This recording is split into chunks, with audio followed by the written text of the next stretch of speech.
Bonjour à tous, bienvenue encore une fois sur les ondes de Franc-Maçon. Mon nom est Gab Masson et on est de retour aujourd'hui avec un nouvel épisode du podcast pour se parler tout le monde ensemble dans le franc des yeux et essayer de comprendre avec un maximum de franchise un peu mieux l'univers dans lequel on se trouve et peut-être aussi le monde vers lequel on se dirige.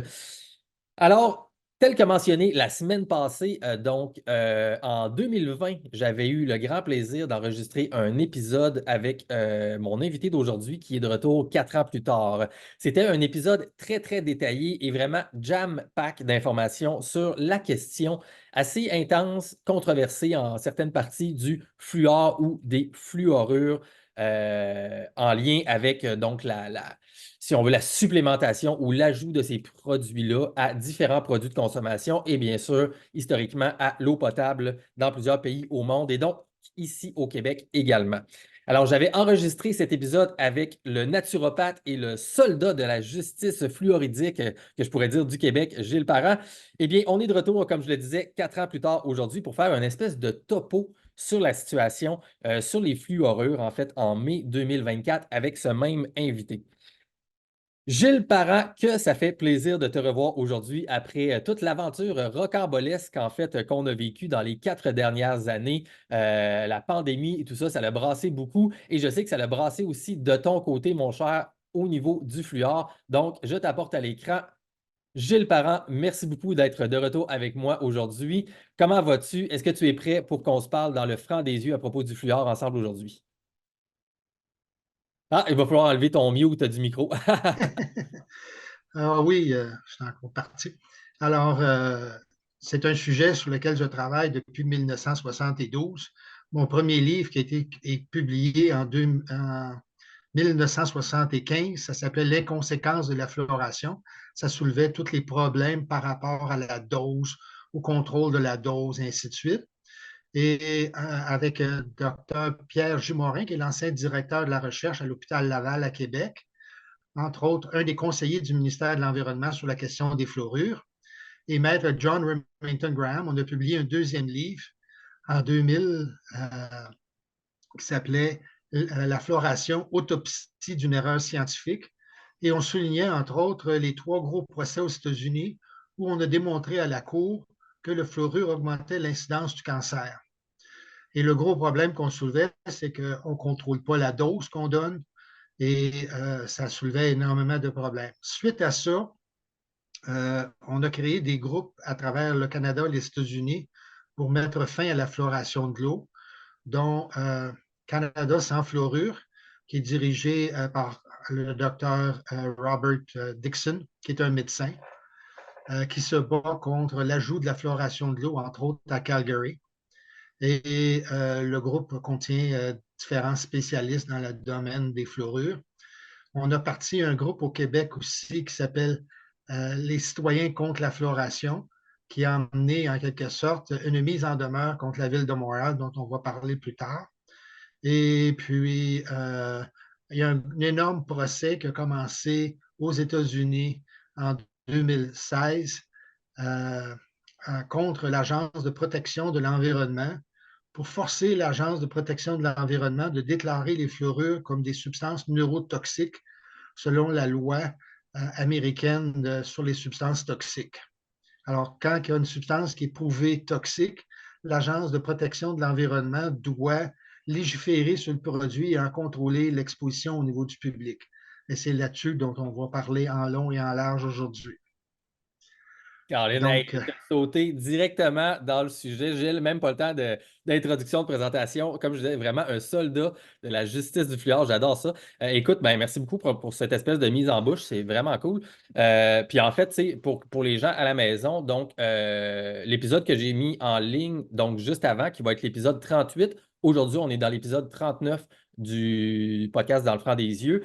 Donc, l'épisode 38 avait été enregistré en 2020 et on avait couvert vraiment en détail un éventail assez large de sujets sur la question du fluor ou des fluorures, comme on l'appelle plus précisément ici.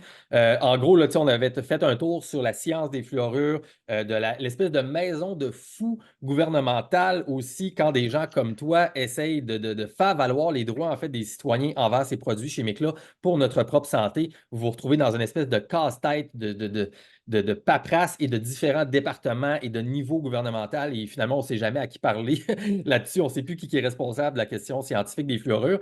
On avait parlé aussi de la calcification un peu de certains trucs, donc la glande pinéale à l'intérieur du corps humain, de fluorose dentaire et osseuse, donc de la nature de ces produits-là, dans le fond, qu'on donne aux citoyens sans leur consentement, qui finalement sont comme des espèces de déchets industriels. Alors, pour avoir tout un gros portrait vraiment condensé de tout ça, je vais référer les gens, soit après ou avant, à aller écouter cet épisode-là ici. Puis aujourd'hui, on va se concentrer, comme Gilles vient de le dire, sur les procès, mise en demeure, la question de Montréal et tout ça là-dedans, puis voir l'état des choses en 2024.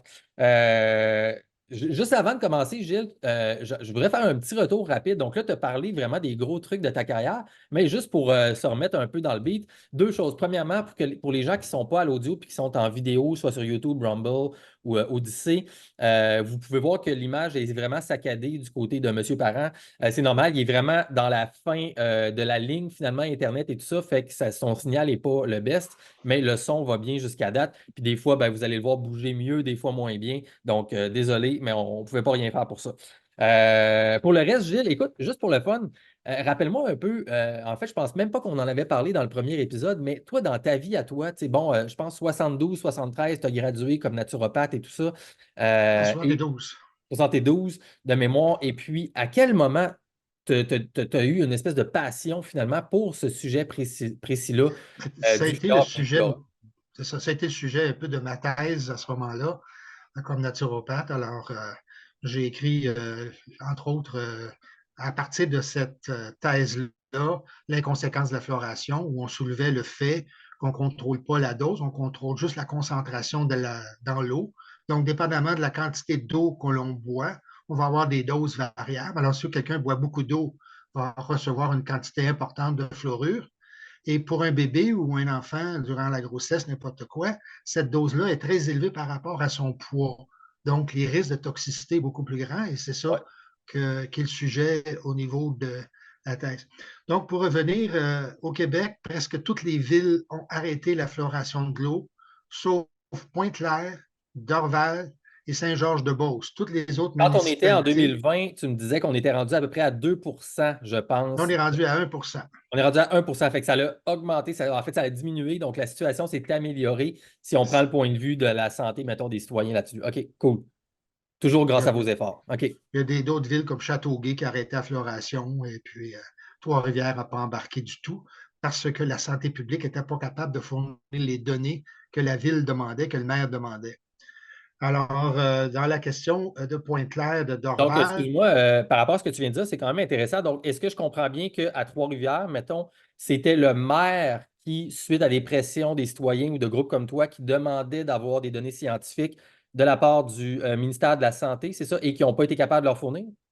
c'est que le maire voulait absolument fluorer l'eau, avait tout de même déjà pris les contrats pour équiper l'usine de filtration de l'eau. Et Alors, l'argent était déjà dépensé, le gouvernement avait déjà fourni l'argent, mais on demandait au ministère de fournir les tests de toxicologie qui démontraient que le produit était sécuritaire. Et la santé publique n'était pas capable de fournir les tests de toxicologie simplement parce qu'ils n'existent pas. ça s'est Alors, passé le dans les produit, dernières 3-4 ans, là. c'est ça. Fait que là, ça veut Et dire, excuse-moi, hein, mais fait que là, ça veut dire que le maire s'était laissé convaincre d'une face, je ne sais pas par qui ou par quel groupe de pression, par que la santé publique, par la santé publique, que c'était sécuritaire, que c'était pas toxique et tout c'était ça. très efficace, que ça réduisait la carie dentaire de 35-40 au moins. Et au départ, on avait décidé que c'était très efficace, que ça réduisait la carie même de 60 au départ de la floration de l'eau et que c'était efficace juste à une concentration de 1,2 parties par million et qu'à cette dose-là, il n'y avait pas de risque de fluorose dentaire puis qu'il n'y avait pas d'autres risques pour la santé. Et puis, on s'est aperçu qu'il y avait un taux très élevé de fluorose dentaire. Les dernières études aux États-Unis, c'est 67 de la population qui souffre de fluorose dentaire, dont à peu près 25 de niveau modéré ou sévère. Alors, c'est un gros problème. C'est pour ça que les gouvernements au Canada et aux États-Unis ont décidé de diminuer la concentration à 0,7 parties par million, donc 7,7 mg par litre de fluorure qu'on rajoute par litre d'eau.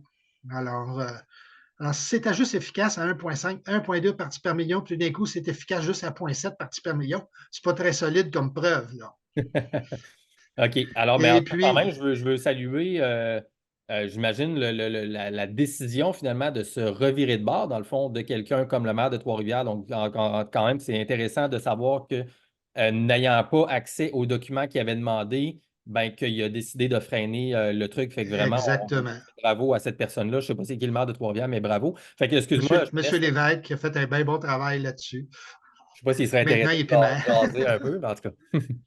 OK, cool. Je te laisse poursuivre, Gilles. Tu t'en allais en quelque part avec. Alors, pour les questions de la floration, on se demandait qui est responsable des produits qu'on utilise pour la floration de l'eau. Parce que le produit qu'on utilise, c'est ce que c'est qu'on récupère des cheminées de dépollution des compagnies d'engrais chimiques de phosphate. Ouais. Les produits n'est pas préparés dans des conditions sanitaires. Il n'y a aucun contrôle sur la qualité sanitaire des produits. Et Santé Canada ne s'occupe pas des fluorures ajoutées à l'eau potable parce que, selon lui, les fluorures qu'on ajoute à l'eau potable, même si c'est dans un but thérapeutique, c'est ajouté comme produit chimique de traitement de l'eau, alors qu'il ne traite pas l'eau, dans un but de traiter les gens qui vont boire l'eau contre la carie dentaire. Et comme ce n'est pas préparé et ce n'est pas réglementé par Santé Canada, c'est les gouvernements provinciaux qui sont responsables en théorie.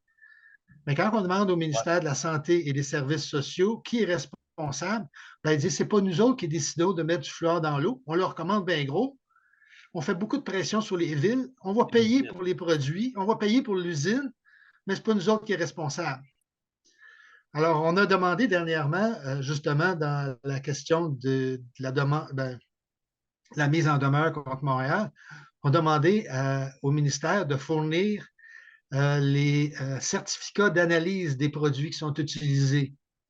OK, Et le mais là, ministère dit, excuse-moi, je ben, t'arrête une seconde. Ça se peut des fois que je fasse des parenthèses parce que c'est quand même, tu sais, même en réécoutant l'épisode d'avant, il y a tellement de stock là-dedans, c'est super complexe, puis il faut quand même essayer de rendre ça un peu digestible pour les gens des fois. Fait que là, il y a comme trois, je pense, gros dossiers. Fait que là, on a le dossier juste de essayer de rendre à 0% la fluoration de l'eau au Québec et ailleurs dans le monde pour les gens qui ont ça. Là, il y a le dossier dont tu allais parler là. Il y a une mise en demeure contre la Ville de Montréal. Fait qu'il y a ce dossier-là qui s'est développé dans les 4 dernières années. Puis il y a le gros dossier qui était le procès américain principalement, qui était, je pense, depuis 2016. Il y a eu des trucs en Californie depuis 2021, 2022, beaucoup qui ont été diffusés. Moi, je suivais ça de biais sur les réseaux sociaux. Fait que là, je vois trois gros dossiers ici. Là, on a parlé un peu du premier dossier. Puis là, tu introduisais en même temps le dossier de Montréal. Fait que vas-y, je te laisse c'est continuer. ça. Donc, on a demandé au ministère de fournir les certificats d'analyse pour montrer ce que ça contient, entre autres comme métaux toxiques, parce que les analyses qu'on a, entre autres de l'Ontario et tout ça, il y a présence de 50 parties par million ou 60 parties par million d'arsenic dans le produit. Il y a du mercure, il y a du cadmium. Le ministère dit, c'est pas moi qui fais les achats, c'est le centre d'approvisionnement pour les municipalités qui achètent le produit et ils ont pas et on a fait une demande d'accès à l'information, puis ils ont répondu on n'a pas, on ne fait pas la demande de ces certificats d'analyse sur le produit. Donc, on ne sait pas ce qu'on met dans l'eau. OK, Alors, un petit peu, juste pour être sûr. Là, évidemment, là, je ne peux plus être surpris tant que ça parce que le premier épisode, il y a tellement de choses surprenantes que des affaires comme ça, je suis comme, ben, ça fit dans le moule, finalement. Mais là, fait que là, il y a un organisme qui commande les produits, mais il ne commande pas le certificat d'authentification, l'analyse finalement biochimique, moléculaire, whatever du produit pour savoir exactement ce qu'ils ont. Ça veut dire qu'ils ne peuvent pas vous juste une analyse très sommaire, mais n'a pas le certificat au complet de la présence des métaux toxiques, lesquels métaux toxiques il y a de dedans, etc. toxicité. C'est ça. Comme mettons Alors quelqu'un, qu'en Ontario, une compagnie commande, mettons, de la spiruline ou whatever d'un fournisseur, tu sais, un exemple, un supplément, ils peuvent demander un certificat détaillé pour voir, avez-vous analysé s'il y a de la contamination de plomb, de ta, ta, ta, ta, ta, ta. Fait que là exactement. c'est qui pour Montréal qui fait cette demande-là? Alors, on a fait la demande à Montréal, on a fait la demande au ministère de la Santé parce que Montréal dit c'est pas nous autres qui font l'achat, donc c'est pas nous autres qui avons ces données-là. Le ministère dit c'est pas moi qui fais l'achat, c'est le centre d'approvisionnement pour les municipalités, les Centre achats. d'approvisionnement. OK. Les autres, ben, les autres font juste remplir la commande, puis ils ne se soucient pas d'avoir les certificats d'analyse du produit. Bon. Une fois dilué dans l'eau, ben, ça reste dans les normes, mais c'est un peu comme l'histoire de l'arsenic à Val d'Or. tant que ça reste un peu dans les normes, mais la norme a diminué parce qu'on s'est aperçu que c'était beaucoup plus toxique qu'on le croyait, l'arsenic. Moi, le gouvernement dit, ben, c'est pas grave, c'est 15 nanogrammes dans l'air, mais la dose sécuritaire, c'est 3 nanogrammes, mais 15, c'est pas grave. Ben, c'est à peu près la même chose pour l'eau. Il y en a quelques nanogrammes dedans. Ben, c'est pas grave. C'est juste de l'arsenic, ça cause juste le cancer de la vessie. On s'en occupe pas. Ouais, c'est ça, c'est pas un trop gros cancer. OK. Fait que là, laisse-moi te demander, Gilles, par rapport à la mise en demeure de Montréal. Quand est-ce que ça a été fait et pourquoi à ce moment-ci faire ça? Parce que d'après ce que je comprends dans le portrait global, Montréal, il n'y a plus de fluoridation d'eau. Donc, qu'est-ce qui s'est Alors, passé? Montréal Pourquoi? n'est pas fluoré, Ouais. sauf que quand il y a eu l'unification des villes de la région métropolitaine, ils ont hérité des usines de filtration et des usines de traitement de l'eau usée de toutes les villes de la communauté urbaine de Montréal. Donc, c'est Montréal qui est responsable de l'usine de filtration de Pointe-Claire qui fournit l'eau à des villes comme Senneville, puis de l'Or des Ormeaux, puis Kirkland, une On partie. partit encore du 1% où est-ce qu'il y en a? C'est ça. Et OK. la même chose pour Dorval. Ce n'est pas le même produit qu'ils utilisent dans les deux villes. Un, c'est l'acide fluosilicique et l'autre, c'est du fluorosilicate de sodium à Dorval. Ça, je vais Et référer les les deux gens sont au premier contaminés avec les épisode. métaux toxiques. Moi, je vais référer les gens au premier épisode pour la différence entre les deux. Là-dessus, on va aller moins là-dedans aujourd'hui. Fait que là, Ouais. vous avez fait cette demande-là, vous êtes fait dire on sort pas ces certificats détaillés-là. Qu'est-ce qui s'est passé après? Qu'est-ce qui se passe présentement? Alors, on a envoyé à Montréal, en quelque sorte, une mise en demeure d'arrêter la fluoration de l'eau. Et ils ont répondu, les produits qu'on utilise, ils sont réglementés par le ministère de la Santé du Québec. Ils sont réglementés par Santé Canada, ce qui est fou. Santé Canada s'en occupe pas du tout. Et les produits ne sont pas préparés dans les conditions sanitaires. On leur fournit tout ça, puis ils ont simplement répondu, c'est pas vrai, malgré qu'on avait donné les références pour aller vérifier l'information. Donc, l'avocat de la ville dit, ben, on s'en occupe pas, nous autres, on le fait parce que le gouvernement le recommande. C'est ajouté dans un but de prévenir la carie dentaire, c'est dans un but thérapeutique.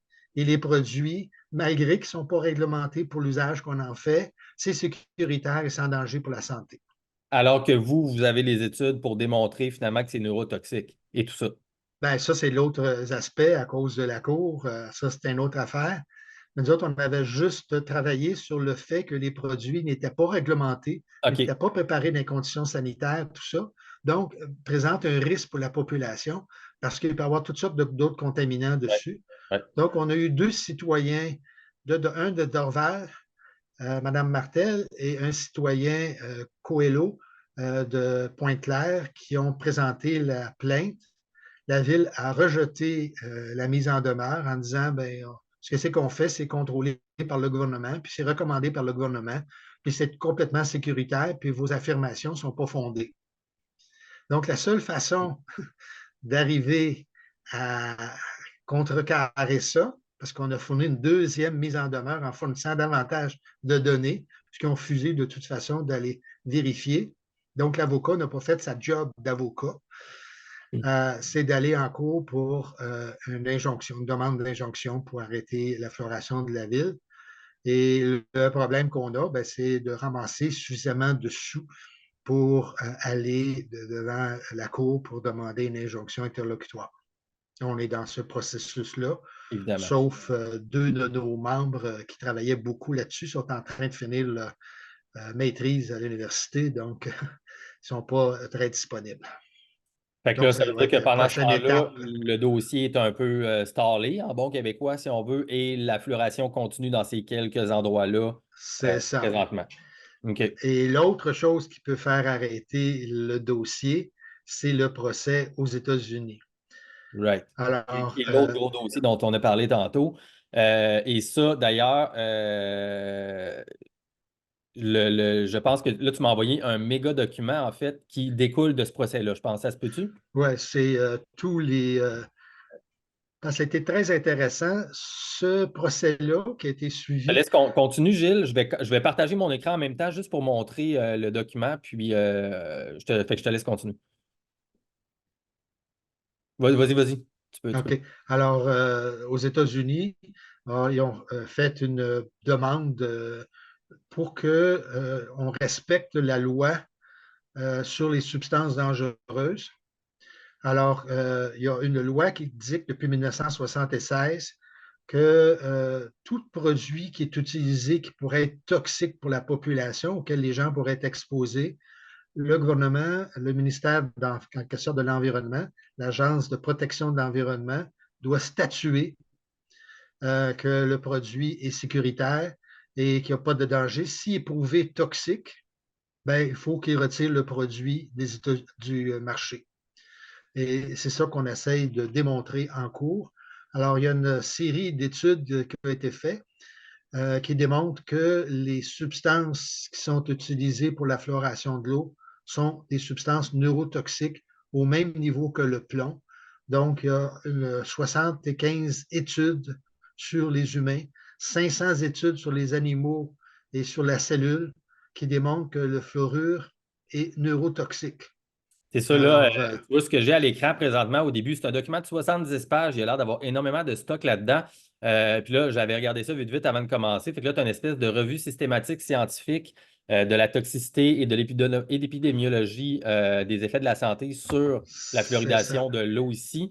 Là, Ensuite, on parle de l'histoire de l'article, on parle de mars 2023 comme parution. Et est-ce que c'est un peu de ça que tu parlais, dans le fond, la revue de toutes les études, entre autres, ça, entre c'est autres? une étude qui a été faite et qui est sortie juste à la dernière minute en février. Ça n'a pas été rendu public bien avant ça. C'est une étude de Santé Canada qui a évalué le seuil de toxicité des fluorures et il a conclu qu'il y a des preuves très sérieuses que les fluorures sont toxiques pour causer la fluorose dentaire, avec une base de données, si on peut dire, qui fixe le point de départ où ça va causer la fluorose à 1,58 parties par million. OK. Alors, ça, c'est un. Mais ils ont conclu aussi qu'il y a énormément d'études sur la neurotoxicité des fluorures. Alors, c'est un revirement de Même Santé Canada la avec cette réduction étude-là. la réduction du quotient intellectuel aussi là, chez les Ouais, enfants. ça réduit. Alors, si le bébé est exposé durant la grossesse aux fluorures, c'est-à-dire si la mère, durant la grossesse, boit de l'eau fluorée, les rejetons vont avoir une diminution du quotient intellectuel jusqu'à 9 points, à la concentration recommandée pour la fluoration de l'eau à 0,7 parties par million. Et là, ce qu'on parle, c'est que maintenant, dans le Santé Canada a entre leurs mains cette revue systématique-là scientifique. Et donc, Santé Canada est au courant de ça, alors que, tu sais, les gens comme toi étaient déjà au courant de ça depuis probablement 1 à 2 décennies, mais le gouvernement semblait jouer un peu sur certains terrains, certains mots, certaines syntaxes de phrases, etc., sémantiques. Mais là, est-ce que ça change l'attitude du gouvernement suite à, mettons, ces parutions-là? Ben, disons qu'ils ont engagé pour faire cette revision-là tous des experts qui font la promotion de la fluoration. Mais là, ils sont devant des faits avec des études, puis ont de la misère à prouver le contraire. Alors, ils arrivent à la conclusion que c'est probablement neurotoxique, mais à quelle concentration exactement, 0,7, 0,6, 0,5, on ne sait pas, mais c'est neurotoxique comme le plomb et l'arsenic. Et c'est justement tout ce débat-là scientifique qui a fait le procès aux États-Unis, qui a commencé en 2020, pour forcer par la loi de la protection de l'environnement, en quelque sorte, la loi sur les substances toxiques, forcer l'Agence de protection de l'environnement de déclarer le produit comme neurotoxique. Ils ont tout fait durant le procès pour empêcher que ça soit étudié, que ça soit évalué.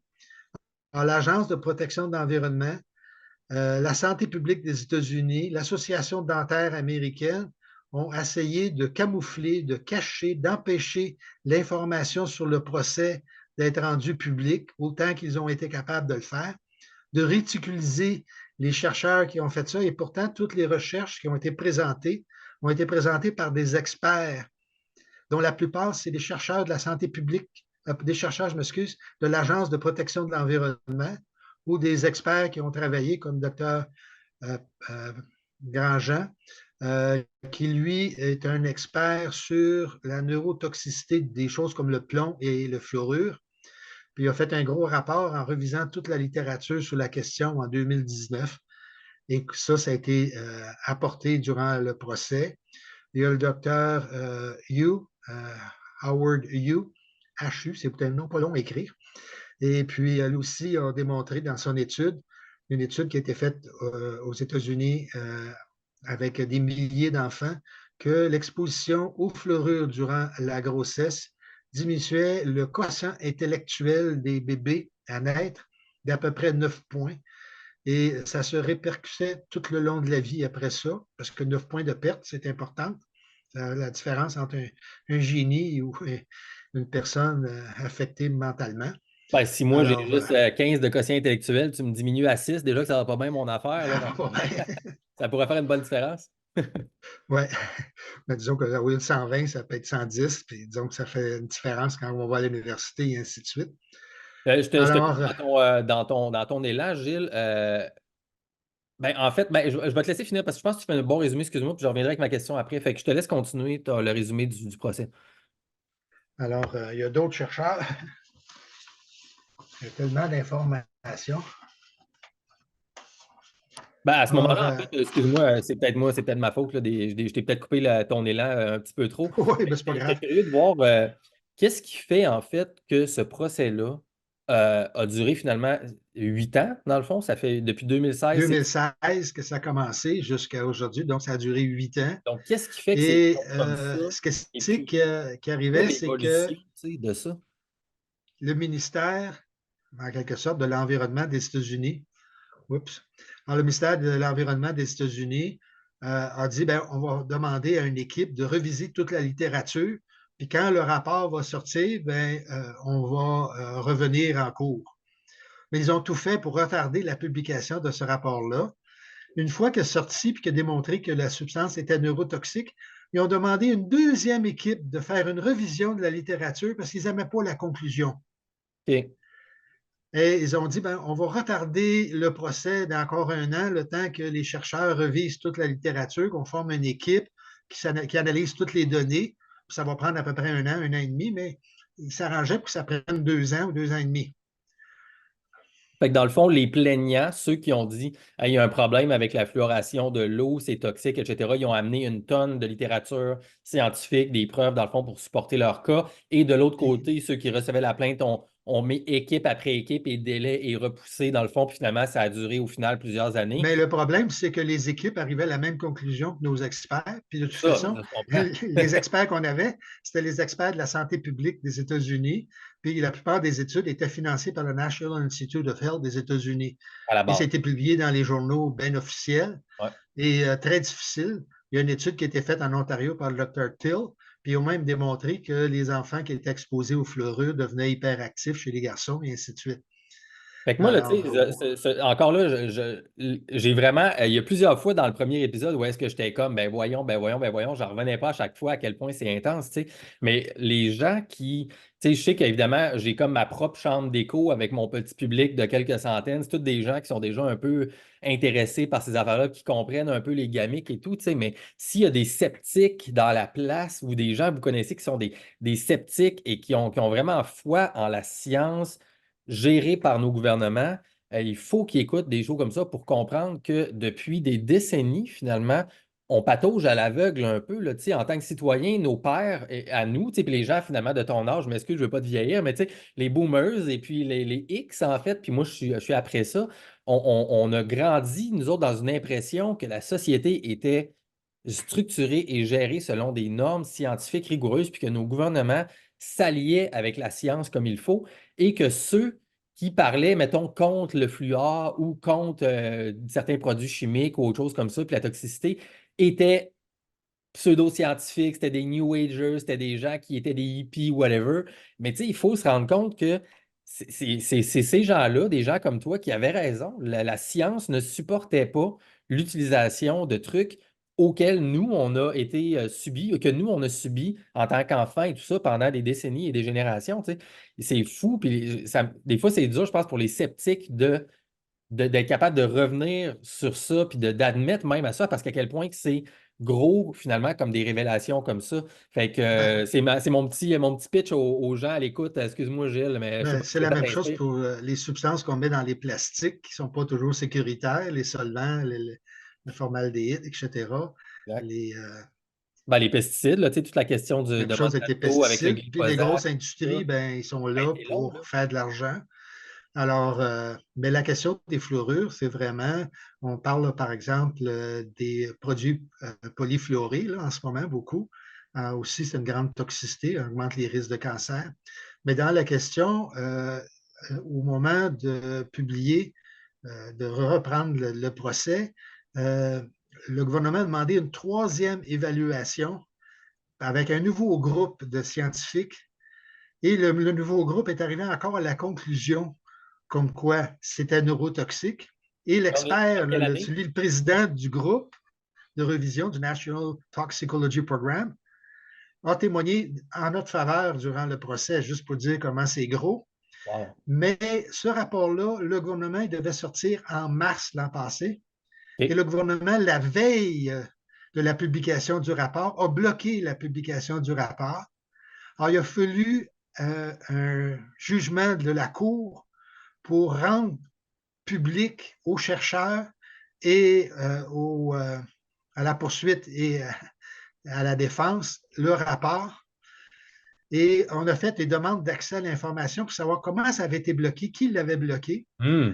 Et le gouvernement a dit, on ne veut pas rendre ce document-là public, c'est Ah, absolument, c'est limité, c'est nous autres seulement qui va l'avoir. Mais finalement, on a appris que l'Association dentaire américaine avait eu copie du rapport, alors que ben c'était voyons donc. supposé être gardé juste privé, pour être en mesure de démonter ou de faire la preuve contraire. Et l'Association dentaire américaine est arrivée à une conclusion qui est exactement à l'inverse de ce que c'est qu'il y avait dans le rapport comme conclusion, en disant il n'y a pas de preuves solides, c'est pas sérieux, on ne sait pas exactement à quelle concentration ça peut causer des effets néfastes. Et puis, en quelque sorte, ça a été le gros du débat en cours. Les experts du gouvernement disent, ben, on sait que c'est neurotoxique, mais à des concentrations élevées, mais on ne sait pas exactement à quel niveau c'est neurotoxique. OK, Mais on attends un sait petit peu, qu'à Gilles. 1,5, c'est Attends-moi une neurotoxique. seconde. Excuse-moi, la réunion va fermer dans 10 secondes. Fait que ça va On couper. recommence. Donc, tu reviendras sur le même lien, OK? All right. OK, do, excellent. Alors, on est de retour après une brève interruption de quelques minutes, trouble de connexion. Écoute, je vais être honnête avec toi, Gilles, j'ai perdu un peu le fil pendant ce temps-là. Tu te souviens-tu où est-ce qu'on était? Oui, ben disons que le procès aux États-Unis, ce qui est très spécial, parce qu'à cause de la COVID, il était sur Zoom. Alors, on pouvait avoir 400 personnes qui suivaient le procès en même temps. Donc, on voyait en gros plan, comme on se voit présentement, l'avocat de la poursuite, l'avocat de la défense, le juge et les témoins qui témoignaient en cours, interrogation et contre-interrogation. Donc, c'était très, très rigoureux pour essayer de démontrer que le fluorure est une substance neurotoxique selon ceux qui poursuivent et par le gouvernement que ce n'était pas neurotoxique ou ça l'était. On ne sait pas exactement à quel niveau, mais on va tolérer ça encore un bout de temps jusqu'à temps qu'on ait une preuve bien claire que beaucoup d'Américains ont le quotient intellectuel diminué. C'est ça. Et là, ce Disons que j'ai que bien compris de ce que tu disais, c'est que là, deux fois, ça a été repoussé pendant des années avec l'analyse des preuves. Et là, la troisième fois, ça a été repoussé. Et la troisième équipe est arrivée avec un rapport final qui arrivait aux mêmes conclusions encore que les plaignants, comme de quoi que c'était toxique. puis le Mais là, gouvernement le dit rapport-là a été bloqué pour pas que les gens aient accès au rapport de ces experts-là. Sauf qu'on s'est rendu compte après que l'Association américaine de dentistes, eux autres, ils ont eu un passe-droit, puis ont eu le droit d'avoir accès au rapport qui n'a pas été rendu public par le exact, gouvernement. exactement. Et eux autres, l'Association des dentistes, c'est quoi? Tu l'as déjà dit tantôt, mais qu'est-ce qu'ils ont fait avec ce rapport-là? Alors, ce que c'est qu'ils ont fait, ils sont arrivés à la conclusion, ont cité le rapport, mais exactement à l'inverse de ce que c'est qu'il y avait comme conclusion, en disant on n'a pas de preuves tangibles, claires, comme quoi le fluorure est neurotoxique à la concentration de l'eau fluorée, 0,7 parties Ils par ont fait million. ça dans le. au retour dans le procès? Ils ont cité ça dans le procès? Non, eux autres, ils ne sont même pas allés au procès. OK, Eux autres OK. ont rendu ça public en disant on sort un rapport comme quoi l'étude, le procès n'est pas arrivé à la conclusion et le rapport du National Toxicology Program n'est pas arrivé à la conclusion que le fluorure est neurotoxique Wow. à OK. la concentration de 0,7 parties par million, probablement 2 parties par million, 3 parties par million, sauf qu'il faut toujours avoir une marge de sécurité. Alors, le rapport du gouvernement fédéral canadien est arrivé que la concentration qui causerait des problèmes au niveau des dents fluorose modérée ou sévère, c'est 1,5 parties par million. Il faut toujours mettre une marge de sécurité de 10 pour les gens qui peuvent être exposés à une plus grande quantité parce qu'ils boivent plus d'eau, parce qu'ils ont des maladies des reins, parce que ils prennent beaucoup de dentifrice au fluorure. Pour toutes sortes de raisons, ils vont chercher un apport supplémentaire de fluorure. Puis ça peut être vrai pour la mère. Et c'est vrai aussi pour les personnes qui sont génétiquement plus susceptibles, les jeunes enfants, les enfants durant la grossesse, les fœtus durant la grossesse, c'est tous des groupes qui sont beaucoup plus fragiles. Donc, il faut toujours mettre une marge de sécurité d'au moins 10. Et ça veut dire que la quantité maximum qu'on pourrait mettre dans l'eau, ça serait 0,15 parties par million. C'est Et ça. à ce niveau-là, c'est sûr que ce n'est pas efficace. De toute façon, il y a une étude qui vient d'être sortie en Angleterre qui démontre que le fluorure, ça réduirait la carie dentaire de 1 au maximum et ça serait dans les marges, comme on dit, d'erreur dans une étude scientifique. 1 ça peut être plus ou 1 moins, on ne le sait pas. Donc, c'est Et absolument là, pas tu parles efficace. que. Donc, on ne recommande plus d'utiliser la fluoration de l'eau en Angleterre. Et ça, est-ce que tu parles à des concentrations de 0,15 ppm? Que ça Non, à donnerait la concentration de 0,7 parties à par million, que ça ne 0,7 serait pas seulement efficace. 1%. Wow. OK. Ça, c'est sur l'efficacité des fluorures dans l'eau pour prévenir la carie dentaire. Fait que C'est là, ça veut ça. dire que toutes ces décennies-là, encore une fois, ce nouveau résultat scientifique-là vient de démonter, en fait, tout l'argument comme de quoi que c'était prouvé que ça réduisait les caries dentaires. Le principe qu'on avait dans la question de la fluoration de l'eau, c'est que le fluor se combinait avec l'hydroxyapatite pour former de la fluoroapatite, qui est un composé de calcium des dents qui est moins soluble aux acides. Donc, c'est moins susceptible à la carie dentaire. Ouais. Mais pour que ça arrive à ça, il faudrait une concentration dans les mailles des dents d'au moins 50 de fluoroapatite. Et même en buvant de l'eau fluorée toute sa vie, on n'atteint pas 2 ou 3 de fluoroapatite. Donc, l'hypothèse de départ de la fluoration de l'eau est absolument pas valable. Comme on ne contrôle pas la quantité d'eau qu'on boit, on ne contrôle pas la dose qu'on administre. C'est ça. Il y a des gens qui vont en recevoir trop, il y a des gens qui n'en recevront pas assez. Donc, si c'est juste efficace à 1 ça ne fait pas grande différence pour ceux qui n'en boivent pas puis ceux qui en boivent. Si c'est vrai à 1 alors C'est ça. toute la question de la fluoration de l'eau, c'est une faille au niveau scientifique grave et aucun gouvernement devrait promouvoir l'utilisation de produits impropres à la consommation humaine, non contrôlés par Santé Canada, dans un but thérapeutique sans demander la permission aux patients de boire cette eau-là fluorée, donc sans consentement éclairé. Exact. Alors, je dis un paquet d'éléments avec des risques de diminuer le quotient intellectuel et sans que personne soit responsable. Les villes sont 100% responsables de la fluoration de l'eau, mais aucun gouvernement leur donne cette information-là. Alors, c'est grave, on n'informe même pas les représentants de nos citoyens dans les villes que le produit n'est pas réglementé par aucun gouvernement. Ça prend des mères courageux pour se tenir debout comme le dude, la femme ou le monsieur de Trois-Rivières. Monsieur, hein? Oui, ben Trois-Rivières de c'est se tenir juste debout. parce qu'il était bien tanné de se faire talonner par les opposants à la fluoration de l'eau, puis pas être capable de donner des réponses parce que la santé publique n'avait pas les réponses. Tu sais, c'est C'est con. grave que la santé publique n'a même pas les études de toxicologie qui démontrent que c'est sécuritaire, que ce n'est pas neurotoxique, que ce n'est pas génotoxique, c'est-à-dire que ça n'endommage pas les gènes, que ce n'est pas cytotoxique pour endommager les cellules, ça n'affecte pas la reproduction. Alors, il y a un paquet d'éléments sur lesquels il y a énormément d'études, puis qu'on ne veut pas les voir, parce qu'on veut protéger avant tout une mesure de santé publique Et c'est la seule mesure de prévention que les dentistes ont, à part de se brosser les dents. Mais celle-là, il n'y a aucune exigence. Les gens boivent l'eau fluorée, puis ça serait efficace à 60 mais absolument pas démontré. Maintenant, toutes les études arrivent à des preuves exactement contraires et aucune efficacité. Puis quand on parle des études, là, il y a des revisions en Angleterre. McDougall, elle a fait la revision de toute la littérature, puis il y avait très, très peu d'études scientifiques, aucune étude contrôlée. Là, on parle d'en faire une en Nouvelle, comme ça, Caroline du Nord, en donnant de l'eau embouteillée fluorée aux enfants.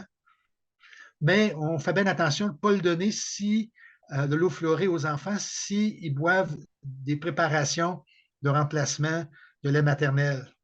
Parce qu'à ce moment-là, ils vont avoir une quantité trop élevée de fluorure dans Parce qu'il y en a le lait aussi maternisé, dans le lait en bouteille, le lait en poudre, puis tout ça. Là. le lait en poudre. Et là, ça serait dangereux pour eux autres. Mais ce n'est Mhm. pas dangereux pour le reste de la population. Ça n'a Non, pas c'est ça. d'allure. Aïe, aïe, hey, c'est vraiment, encore une fois, moi, rocambolesque comme histoire, tout ça. Mais tu sais, puis encore une fois, si je peux me permettre, Gilles, puis là, je ne veux pas t'imposer aucun lien à toi. Donc, pour les gens, faites la part des choses là, tu sais, sur ce que je vais dire présentement. Mais l'épisode 37, je pense, si je ne me trompe pas, c'est avec Louis. Olivier Fontaine, qui est l'avocat au Québec, qui a décidé de remettre sa démission au barreau du Québec et tout ça.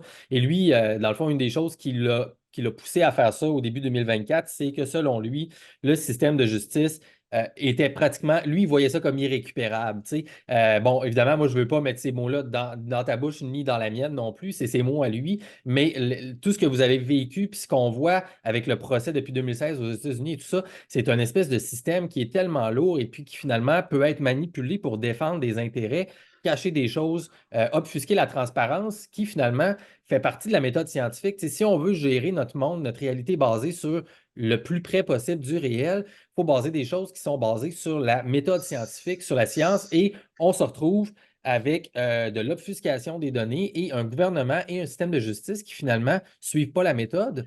Mais Fait que là, on je vais te a des. corriger. Le juge Chen a été très rigoureux, très scientifique, Ben, tant a mieux. essayé de comprendre de A à Z toute la question des doses et tout ça. Quel est le seuil de toxicité, quel est le seuil sécuritaire, etc. Donc, il a travaillé là-dessus. Le jugement n'est pas encore sorti. Il était supposé sortir à la fin de mars ou début d'avril, mais le juge veut tellement un jugement irréprochable, inattaquable sur tous les sens, qui prend énormément d'attention de fournir toutes les données telles qu'il les a ramassées durant tout le procès pour faire quelque chose qui va rendre la fluoration de l'eau illégale aux États-Unis. Fait que toi, Puis si elle est illégale aux États-Unis, bien, ça va être impression, illégal partout dans le monde.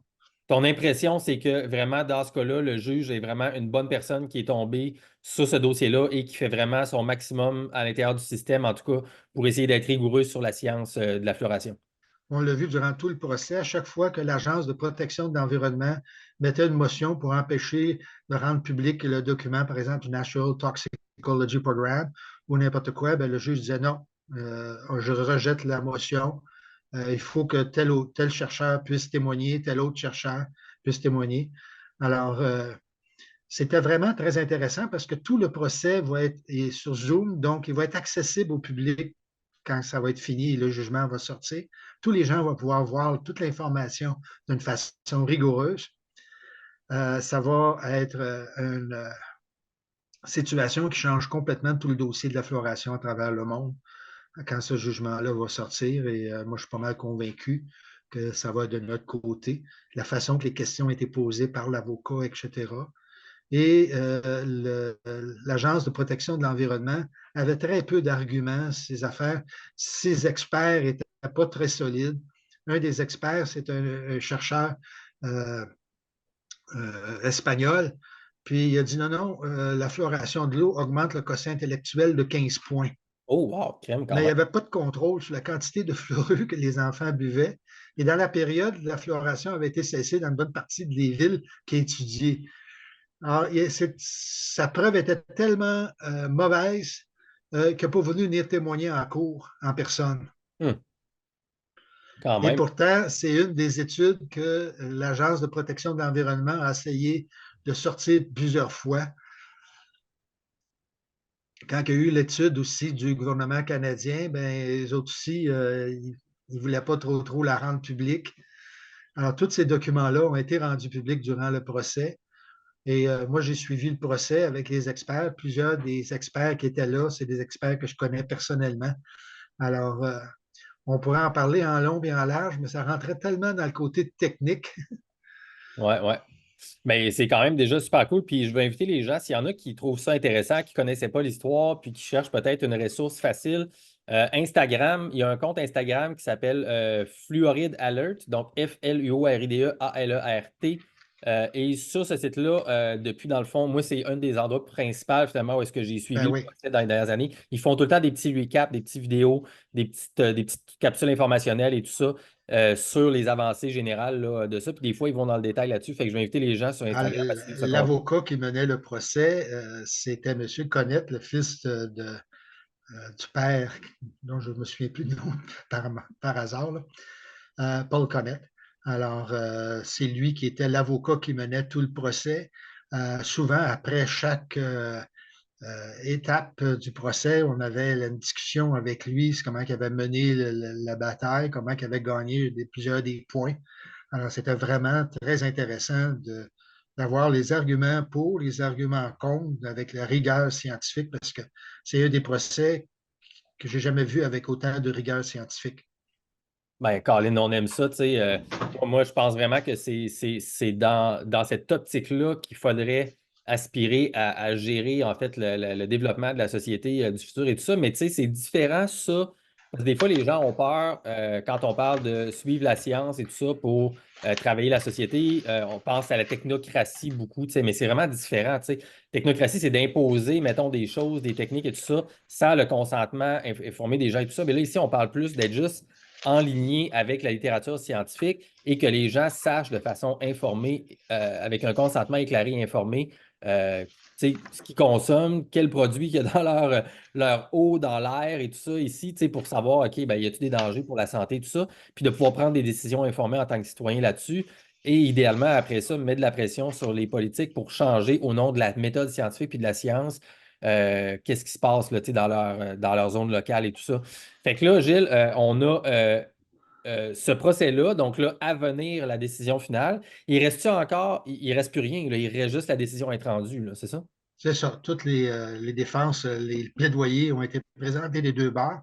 Et c'est très rare que l'avocat pose durant les plaidoyers de la défense et les plaidoyers de la poursuite continuellement des questions. Il dit, ben là, expliquez-moi votre position, pourquoi vous pensez ça, et ainsi de suite, sur quelle base vous êtes appuyé. Alors, c'était de même durant tout le plaidoyer pendant 2 heures de temps pour chacun des côtés, et même ça a duré plus que 2 heures. Nice. Vous voyez, par exemple, l'American Dental Association a affirmé que le rapport du NACEM reflétait ses propres affirmations sur lesquelles il y avait peu d'études sur la neurotoxicité du fluorure et que ces études étaient peu fiables, contradictoires et sujettes à une interprétation généralisée. Le Et NACEM, pourtant, c'est les cette plaignants, ça? affirmation est exactement, le OK. NTP a trouvé 500 études sur la neurotoxicité, dont 150 chez l'homme, a exhorté le NTP à souligner le fait que 44 des 46 études sur le quotient intellectuel humain ont montré une cohérence marquée dans la découverte d'effets indésirables. Le NTP a évalué 29 études réalisées sur des sujets humains comme étant de haute qualité. Le NACEM a ergoté sur la qualité de quelques-unes d'entre elles, mais n'a jamais déclaré que ces études étaient peu fiables ou contradictoires. Exactement le contraire de ce que la conclusion du rapport du NACEM. C'est Le assez. NACEM, c'est National l'Académie en quelque sorte des sciences des États-Unis. Right, right, right. Assez malade. Fait que là, quand ce jugement-là va tomber, finalement, selon toi, Gilles, est-ce que c'est quelque chose qui va avoir des impacts au sud de la frontière? Donc, sur nos deux autres dossiers ici dont on parle, donc la diminution idéalement jusqu'à 0% de la fluoration des villes au Québec et la mise en demeure à Montréal qui est un peu connexe avec ça, est-ce que ça peut impacter ce qui se passe ici? Ben, si la conclusion du juge aux États-Unis est très claire, et suivant le rapport un peu de Santé Canada sur la question des fluorures, je pense que ça va mettre la fin de la fluoration de l'eau au Canada. Aux États-Unis, probablement, mais c'est bien possible que la National, je veux dire, l'Agence de protection de l'environnement décide de mettre en doute les conclusions du juge et fasse appel. C'est ça, évidemment. Et ils vont le faire si les pressions des dentistes et tout ça deviennent bien fortes. Mais ça va être bien difficile de prouver parce qu'au fur et à mesure, il sort toujours de nouvelles études qui démontrent la neurotoxicité des fluorures et ça n'arrête pas. Il y a à peu près une étude nouvelle à tous les 3-4 mois en ce moment. Wow. Donc, juste en 2022 et 2024, il y a eu 15 nouvelles études qui montraient que le fluorure était neurotoxique à des concentrations qui correspondent à la dose que les gens sont exposés dans les villes fluorées. OK. Fait que, on va voir un peu ce qui va se passer là-dessus, parce que là, j'imagine, tu me corrigeras si je me trompe, mais si jamais il y avait appel de cette décision-là, pendant la période d'appel et tout ça, dans le fond, il n'y aura pas d'action qui va être prise parce qu'on va dire, ben là, il y a un appel, fait que là, on va attendre avant de prendre aucune action. Donc, si l'appel prend 1 an, 2 ans, whatever, pendant ce temps-là, il n'y a rien qui va changer. Oui, mais si les preuves sont assez solides comme quoi c'est neurotoxique, l'Agence de protection de l'environnement serait dans une position un peu difficile à soutenir Pour faire parce appel. qu'on dit, ben là, on va continuer à exposer des gens pour leur affecter le quotient intellectuel, à avoir des troubles neurologiques, etc., pour la vie, juste pour protéger une mesure de santé publique qui n'est pas efficace, qui n'est pas basée scientifiquement. Donc, on ne contrôle pas la dose, que le produit n'est pas préparé dans les conditions sanitaires, etc. Donc, c'est très difficile à défendre la position. Mais je ne comprends pas qu'avec toutes les données qu'on a, que personne ne réagit. On a fait une présentation, un mémoire à la commission parlementaire sur la fluoration de l'eau euh, en 2013 et il n'y a pas un député qui m'a posé une question sur les faits qu'on avançait que le produit n'était pas réglementé, qu'il n'était pas contrôlé, que le produit était contaminé avec des métaux toxiques, qu'il n'y avait pas de test de toxicologie pour montrer que c'était sécuritaire. Puis la preuve, c'est avec toutes les études sur la neurotoxicité, qui prouvent qu'on aurait dû faire des études. Et le rapport du National Research Council avait demandé, il y a 16 ans, qu'on fasse ces études-là. Et l'Agence de protection de l'environnement s'est traîné les pieds pendant 16 ans de temps. C'est ça, puis ça, c'est ça, parce que là, ça fait 4 ans de plus que v'là 4 ans quand on s'est parlé en 2020. Puis là, c'est ça, il y avait cette recommandation-là de faire plus d'études, ça n'avait pas été fait. 4 ans plus tard, ça n'a toujours pas été fait. Fait que, tu sais, Là, encore sont faites. Là. Il y en a un paquet qui sont faites. Et beaucoup de chercheurs canadiens ont fait le ils gros de la sont faits, recherche. mais dans le sens que pas par leur propre. Des recherches, ils sont faites par le reste des études qui sont faites ailleurs dans le monde, là, tu sais, dans le sens que c'est pas Ben, eux il y a autres qui ont. des études qui sont faites au Canada, aux États-Unis, avec les données du le National Research Council, non, je m'excuse, de l'Institut for la santé publique des États-Unis. C'est eux autres qui financent les études. Alors, pour financer les études, ils sont très exigeants. Ils n'acceptent pas n'importe qui. Ils vont accepter des experts extrêmement compétents. Ils vont vérifier toutes les données de l'étude avant d'accepter que l'étude soit lancée. Alors, c'est difficile à critiquer ces études-là parce qu'ils sont d'une très grande rigueur. Un des éléments qui était très important lors de l'étude, c'est la concentration de fluorure dans l'urine, parce que ça représente ce que les gens consomment en fluorure de toutes les sources. Alors, 50 du fluorure qu'on absorbe est retenu par l'organisme, principalement dans les os, et 50 est excrété dans l'urine. Hmm. Alors, si les taux sont élevés dans l'urine, c'est parce que la personne est exposée à beaucoup de fluorure, puis elle va en retenir beaucoup dans les os et dans les dents, et ça va causer des problèmes de genre d'arthrose qui ressemblent en quelque sorte à un problème d'arthrite de vieillesse. Là. Ouais, parce En qu'il Inde, où l'eau est il y avait les autres points aussi qu'on avait discuté beaucoup plus dans le premier épisode, que oui, ça rendait les mailles dures, des fois, choses comme ça, comme on disait tantôt, mais ça la rendait aussi plus euh, cassante cassante, en fait, et exactement, pas réparable. et pas réparable, parce que là, on n'a plus l'aspect vascularisé avec la dentine vascularisée. Ça change finalement la physiologie de ton corps complètement, cette espèce de composé-là ici. Puis en C'est plus ça. aussi, sans considérer les études dont tu nous avais parlé qui démontraient directement que la glande pinéale pouvaient être calcifiés à cause du fluorure aussi, des choses qui sont connues depuis assez longtemps également. Puis, étant donné qu'ici, ben, on a un petit côté spirituel non caché, bien dévoilé, ben, on essaye de garder notre troisième œil ouvert, comme on dit, autant que possible, si on est capable. Fait qu'on aime ça, aller dans ce sens-là. Fait qu'écoute, Gilles, à part tout ça, en fait, l'état des choses présentement, là, on est stand-by pour ce jugement-là. C'est stallé avec la Ville de Montréal. Y a-t-il d'autres choses qui bougent, mettons, en 2024-2025, sur lesquelles on peut travailler ou il y a un moment un peu d'attente là, suite à ça? Ben, je pense que c'est tellement important, la neurotoxicité des fluorures, que tout le monde se mette là-dessus. Le deuxième élément, ça va être défendre le côté légal, l'utilisation de produits de fluorure qui sont utilisés d'une façon illégale dans un but thérapeutique, alors que le produit n'est pas réglementé pour un usage thérapeutique. Alors moi, c'est un élément sur lequel je penche.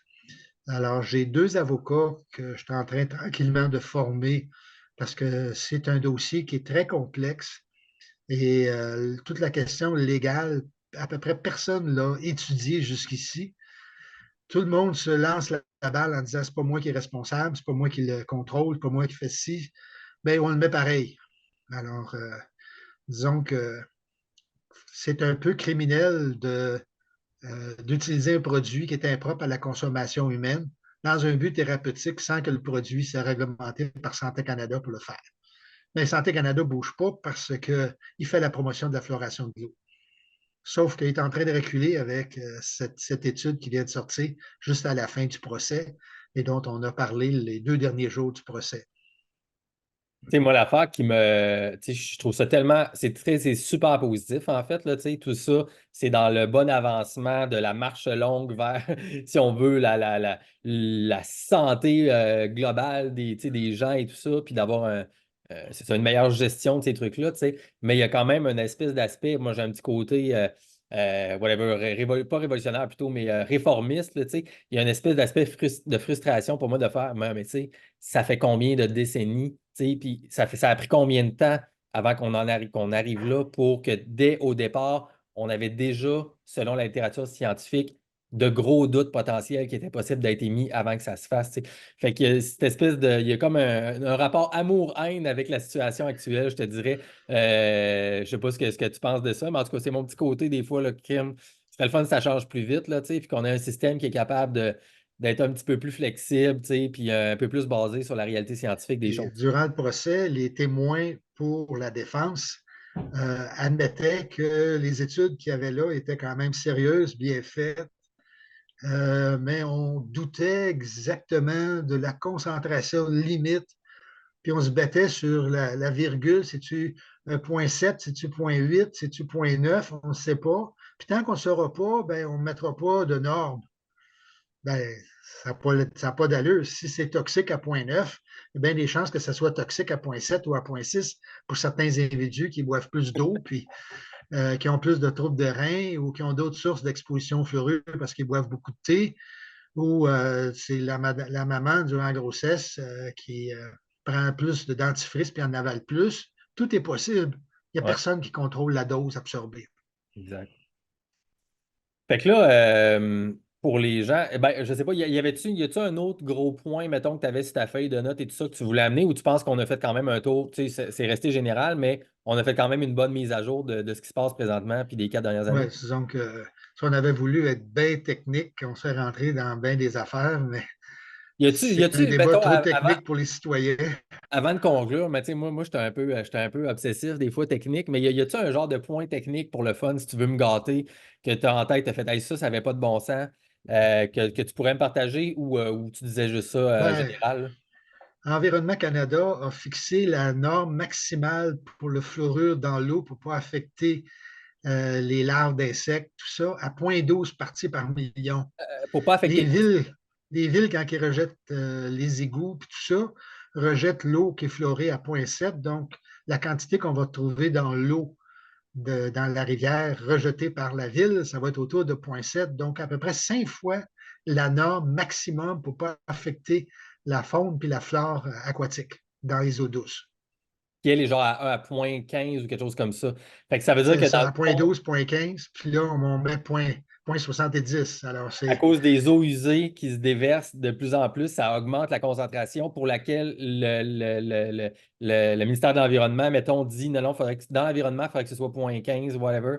Fait que là, à cause du propre système interne, ils mettent de la pression sur leurs propres règles, finalement. on a fait des demandes d'accès à l'information pour connaître la concentration de fluorure dans le fleuve Saint-Laurent à différents endroits, les Grands Lacs et puis autour de Montréal, Châteauguay, puis souvent c'était point 30, point 40, point 50, point 75 à certains endroits. Donc, plusieurs fois la norme maximum pour ne pas causer de dommages à l'environnement. Mais c'est pas grave, l'environnement, on peut sacrifier ça, c'est pas nécessaire pour les humains. Mais là, je serais curieux de savoir, quand on a eu accès à ces données-là, est-ce que ça a été renvoyé au gouvernement pour leur dire, hey, ça dépasse vos normes à vous? Ouais, mais c'est pas grave, il va y avoir de la dilution avec le temps. C'est vrai? C'est une Ah réponse ouais, officielle qui a été fournie? ben ouais. Bon, ben, c'est correct d'abord. S'il pleut La plus, ben là, pluie, c'est moins haut. la pluie va, va cleaner ça. All right. Ça fait partie un peu de la maison de fou d'Astérix qu'on parlait. Exact.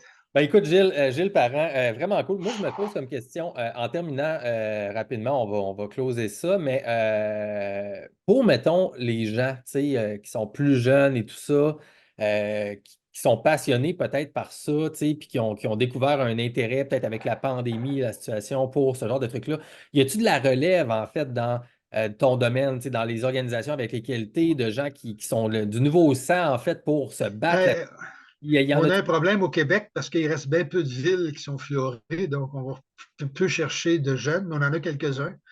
Alors, Ray a 29 ans et puis il est dans le domaine de la communication comme toi. Alors, lui, il va pouvoir faire quelque chose et puis d'autres membres. Fluoride, ben, le site Canada sans fluorure, vous allez avoir beaucoup, beaucoup d'articles, entre autres les nouvelles par rapport au procès et tout ça, mais beaucoup d'articles sur l'apport en fluorure, les différentes sources, les effets sur l'environnement, les effets sur la santé, sur la composition de la dent, sur le taux de fluorose dentaire. Alors, il y a énormément d'articles et qu'on va essayer de prouver que ceux qui font la promotion de la fluoration de l'eau n'ont pas des bases scientifiques rigoureuses et qu'on peut démolir leurs arguments en 2 lignes ou en 3 lignes facilement parce que ça ne tient pas la science. Exact, exact.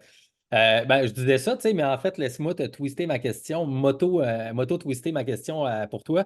Parce qu'en fait, je me disais exactement, tu sais, comme tu viens de le dire, il ne reste plus grand-chose à finaliser comme combat, quoique c'est jamais fini tant que c'est pas fini, bien sûr. Mais est-ce qu'une expertise comme la tienne, comme ces gens-là que tu viens de nommer et les gens passés, peut-être avec qui tu as travaillé, peut-il être twisté vers un autre combat? Dans le même domaine. Là, peut-être pas toi, là, tu Ben, as donné assez et tout ça, mais je veux dire, y les, a-tu. nouveaux, les nouveaux chercheurs, la plupart sont pas mal jeunes dans les 40, 50 ans, là, par rapport à moi qui en a 76. Alors, c'est pas mal beau de voir tous ces chercheurs-là qui font un excellent travail puis qui ont témoigné en cours comme experts en connaissant très bien tout le dossier avec toutes les preuves, leurs données rigoureuses au niveau scientifique. Puis je vous dis que c'est analysé de bord à l'autre dans les études. Ah, vous n'avez pas marqué d'où est née la personne. Ben, c'est peut-être pas très grave. Elle n'a pas vécu là-bas bien longtemps, tu sais. Je me demandais ça, Gilles, en fait, parce que, tu sais, il y a des trucs qui sont nés, mettons, depuis, évidemment, la situation des 4 dernières années, tu sais, comme, mettons, Réinfo Québec, là, tu sais, qui était Réinfo COVID, je sais, tu as entendu parler de ça, tu sais. Puis je me demandais, bon, ils vous ont-tu contacté? Tu sais, en fait, j'ai toujours une espèce de vision un peu méta-unificatrice de mon côté, c'est ce que j'aime, tu sais. J'essaie de voir, y a-tu, mettons, une façon où y a-tu une espèce de réseau qui peut se faire entre différents groupes combattants au niveau scientifique, tu sais, pour le Québec, de faire, OK, on a dans plusieurs différents domaines des gangs qui sont là, qui sont motivés pour vraiment être sûr que la population comprenne puis que les politiques reçoivent la réalité de la littérature scientifique dans différents domaines, puis d'avoir une espèce de coordination là-dessus. C'est-tu quelque chose qui est passé dans tes mèches au fil des dernières années ou pas Ben, vraiment? il y a tout un regroupement dans la médecine alternative en ce moment avec des chercheurs qui sont très rigoureux, qui font beaucoup d'études. Et puis, les groupes, les chiro, les naturopathes, les homéopathes, les ostéopathes, tout le mouvement de médecine alternative se retrouve là. Il y a des choses très bonnes. Il y a des Mais endroits où ça c'est manque de rigueur scientifique, mais un regroupement officiel avec un nom, tu sais, que je peux. oui, mais il faudrait que je t'envoie l'information. Là, je ne l'ai pas par cœur ce soir. Ben, si jamais tu veux, envoie-moi ça parce que moi, je vais Ben, essayer c'est de voir certain. c'est qui eux autres, puis peut-être essayer de jaser avec eux autres là, pour être sûr que je peux être sûr que c'est correct ce qu'ils font. Là, tu sais. Je niaise, là, tu sais, j'ai aucune idée, mais c'est ça que je trouve ça cool, tu sais, des initiatives comme ça, d'avoir pas de la centralisation, mais du réseau, tu sais, une espèce de Un dynamisation, réseautage. réseautage, exactement, pour au contraire, plus pour décentraliser, mais que l'information puisse être centralisée sans que ce soit imposé d'en haut, tu sais, une espèce C'est de ça. réseau dynamique, tu sais. Ben, je travaille avec un groupe environnemental qui s'appelle Danville en transition, où on essaie de faire la transition, l'éducation sur les gens, puis tout ça. Alors, on a une série d'activités, dont les festivités printanières, la Ça me distribution fait du peur avec compost, la distribution des arbres. une transition vers une ville 15 minutes avec code QR ou Ben, si tu cherches Danville en transition, tu vas pouvoir trouver tout ce que c'est qu'on a fait. On a mis une chaise, entre autres, préparée par les enfants de l'école primaire pour avertir, en quelque sorte, pour en faire prendre conscience aux, pas les électeurs, les représentants de la ville, les conseillers municipaux, de toujours prendre des décisions en tenant compte de la prochaine génération. Et la chaise est là en permanence devant la table du conseil, toute excellent. décorée par les enfants. Ça, c'est Danville, DANVILLE, c'est ça? C'est ça, d'une ville en transition. Rappelle-moi, c'est à quel endroit ça que vous êtes à Danville? Danville en transition, c'est dans le nord-est des cantons de l'Est. Nord-Est des cantons de l'Est. Nice. Salutations à toute la gang de Danville. On est bien content que vous ayez pu fournir un environnement propice au développement de la bonne personne qui est Gilles Parent ici, qui ensuite de ça a pu travailler fort pendant des décennies pour aider le Québec à se démunir en fait de l'espèce de imposition des fluorides dans notre eau potable. Fait que j'imagine que Danville a à se féliciter pour t'avoir Ben, bien. comme on dit, il y a juste 3 villes qui ont fleuri, puis Danville n'a jamais été. Non, non, je veux dire dans le sens que toi, tu restes à Danville, c'est ça? Ouais. C'est ça, mais dans le sens que l'environnement de la ville a permis de te supporter toi pour que tu puisses faire ce travail-là pour nous autres, en fait, pour qu'on puisse en bénéficier. Fait que c'est vraiment cool, en fait. C'est plus nous autres qui donnent de l'aide à la ville que la ville qui nous donne de l'aide. Ouais, ouais, c'est ça. Donnant, on va dire. Euh, Ouais. ben écoute, c'est vraiment cool. Donc, merci encore une fois, Gilles Parent, naturopathe, d'être venu en fait passer ici à Dans le franc des yeux pour faire une espèce de mise à jour sur tout ça. Je pense qu'on va conclure sur ça. Et puis, qui sait, peut-être que dans quelques années, on aura atteint Ben, nos j'espère dans objectifs. quelques semaines, on va pouvoir se reparler quand le jugement va sortir. Ben, ça me ferait super plaisir, en fait, bien sûr, si jamais tu vois ça avant C'est moi. sûr que je te garde dans la liste des gens à qui je vais communiquer l'information. Je serais super heureux de faire C'est ça. très précieux, Masson. Monsieur Masson. Ben, je sais pas, en fait, là, mais en tout cas, on essaye de faire le peu que je suis capable de faire humblement pour au moins qu'il y ait une petite partie des gens qui s'intéressent à ça, qui puissent être informés. Puis, En tout cas, au alors, Québec, tu es à peu près le seul qui a l'information sur ce procès-là en ce moment. es-tu sérieux? Ben oui. Fait que les auditeurs, là, dites-vous que c'est à franc-maçon, vous avez trouvé ça nulle part ailleurs. Yes, sir. Merci, Gilles Parent. Mais peut-être que tu seras invité par d'autres podcasteurs un peu plus gros qui ont plus de reach, comme on dit, que moi par la suite. Fait Une petite qu'écoute, graine bien semée, ça peut aller loin. exact, exact, comme ça, on aime ça, semer des graines. Et parlant de semer des graines, ben ça, c'est pour le changement à long terme. Et comme on dit tout le monde, hein, bien sûr, l'important, c'est, si on veut changer le monde, c'est de commencer à l'intérieur. Donc, semer la propre graine du changement à l'intérieur de vous. Donc, comme j'aime bien dire, change-toi, change le monde ensuite. Gilles Parent, merci beaucoup pour tes efforts d'avoir permis au monde et au Québec de changer dans les dernières Ça décennies. m'a C'est fait bien extrêmement plaisir, apprécié. Gab. Puis, je te souhaite une belle poursuite, mon cher. Bonne soirée. Merci. Merci. Salut à tous. Revenez nous voir dans le prochain épisode de Dans le franc des yeux. On s'en parle bientôt. Salut Gilles.